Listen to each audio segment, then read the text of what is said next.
The unwarranted reference by Pakistan to a matter strictly internal to India, the Union Territory of Jammu and Kashmir, has compelled me to respond. Pakistan has decided not to spare this forum either from their characteristic misuse of august UN platforms for their divisive political interests.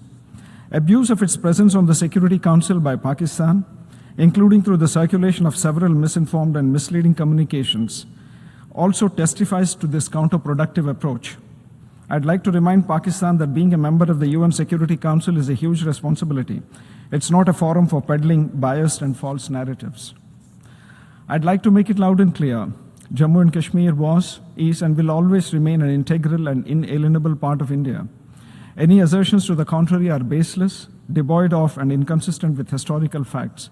Empty rhetoric and hollow claims by Pakistan would not change this fundamental reality. ये है UN में भारत के permanent representative और उनका ये बयान जिसमें उन्होंने पाकिस्तान को साफ कर दिया कि कश्मीर भारत का अभिन्न हिस्सा था, है और हमेशा रहेगा। और यूएन जैसे ज़रूरी मंच का कश्मीर का नाम लेकर दुरुपयोग करने की पाकिस्तान की आदत को आगे से बख्शा नहीं जाएगा। भारत ने पाकिस्तान के नैरेटिव को एक करारा जवाब दिया। दरअसल संयुक्त राष्ट्र महासभा में सुरक्षा परिषद की वार्षिक रिपोर्ट पर चर्चा चल रही थी और इसी दौरान पाकिस्तान के प्रतिनिधि ने एक बार फिर जम्मू कश्मीर का मुद्दा उठाया, जिसके बाद भारत के स्थायी प्रतिनिधि पर्वता नेनी हरीश ने पाकिस्तान को सीधे और सख्त लहजे में जवाब दिया। उन्होंने कहा कि पाकिस्तान ने भारत की पूरी तरह आंतरिक मामले का अनावश्यक जिक्र किया है और पाकिस्तान संयुक्त राष्ट्र जैसे प्रतिष्ठित मंचों का इस्तेमाल अपने राजनीतिक एजेंडे और झूठे नैरेटिव को आगे बढ़ाने के लिए करता है। भारत ने पाकिस्तान को यह भी याद दिलाया कि संयुक्त राष्ट्र सुरक्षा परिषद का सदस्य होना एक बड़ी जिम्मेदारी है और ये मंच झूठे आरोप लगाने या भ्रामक प्रचार करने के लिए नहीं है।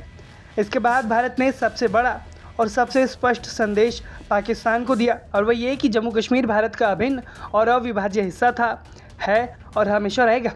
इसके विपरीत किए जाने वाले सभी दावे पूरी तरीके से निराधार हैं और ऐतिहासिक तथ्यों के खिलाफ हैं। आप खुद देखिए कि भारत ने यूएन के मंच में क्या जवाब दिया है।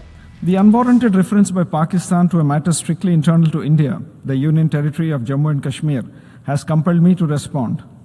Pakistan has decided not to spare this forum either from their characteristic misuse of august UN platforms for their divisive political interests. Abuse of its presence on the Security Council by Pakistan, including through the circulation of several misinformed and misleading communications, also testifies to this counterproductive approach. I'd like to remind Pakistan that being a member of the UN Security Council is a huge responsibility. It's not a forum for peddling biased and false narratives.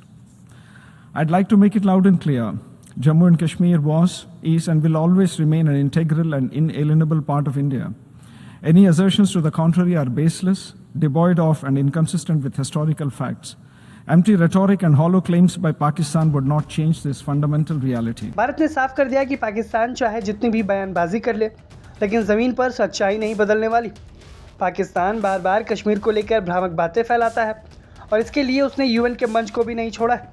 लेकिन अब भारत ने इसी UN के मंच से पाकिस्तान को करारा जवाब दिया है और ये बता दिया कि कश्मीर पर जितना रोना है रो लो, लेकिन कश्मीर भारत का अभिन्न हिस्सा था, है और रहेगा। और बातचीत अगर होगी तो वो सिर्फ पीओके पर और उसे खाली कर भारत को सौंपने के लिए। इसके साथ ही आपको बता दें कि भारत ने पाकिस्तान के कब्जे वाले गिलगिट बाल्टिस्तान में चुनाव कराने की योजना पर भी कड़ा विरोध जताया था। विदेश मंत्रालय ने बयान जारी करते हुए बताया कि गिलगिट बाल्टिस्तान भारत का हिस्सा है और पाकिस्तान द्वारा वहाँ किसी भी तरीके का चुनाव कराना या प्रशासनिक बदलाव करना पूरी तरीके से अवैध है।